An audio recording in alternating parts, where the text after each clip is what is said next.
எரேமியா 15வது அதிகாரம் 11வது வசனம் இப்படியாக சொல்கிறது, தீங்கின் காலத்திலும் நெருக்கத்தின் காலத்திலும் உனக்காக நான் சத்ருவுக்கு எதிர்பட்டு உனக்கு சகாயம் செய்வேன் என்று மெய்யாகவே சொல்லுகிறேன்.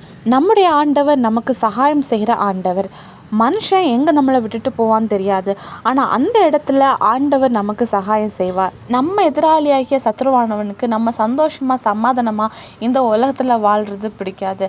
அதனால சில சமயங்களில் மனுஷர்களை பயன்படுத்தி நம்முடைய சந்தோஷம் சமாதானத்தை கெடுக்க முடியாத சில காரியங்களை அவன் செய்வான். அது மட்டும் இல்லை, சத்ருவானவனுக்கு நம்மளோட வீக்னஸ் என்னன்னு தெரியும். அதை யூஸ் பண்ணி அவன் அநேக தீமையான காரியங்களை நமக்கு செய்வான். இப்படிப்பட்ட சில நெருக்கமான நேரங்களில் ஆண்டவருடைய சகாயம் இல்லாமல் நம்மளால் இந்த உலகத்தில் வாழ முடியாது. பரிசுத்த வேதாகமத்தில் கூட நம்ம யாக்கோபை பற்றி படிக்கிறோம். அவங்களுக்கு தீங்கு செய்யும்படி தன்னுடைய மாமனாகிய லாபான் கடந்து வராரு.